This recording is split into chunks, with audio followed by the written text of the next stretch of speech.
এখন। দেখো আমার গাড়িতে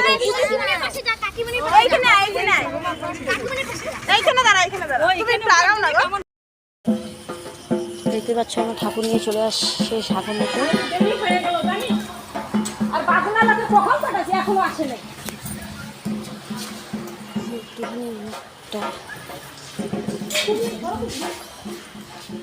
সুন্দর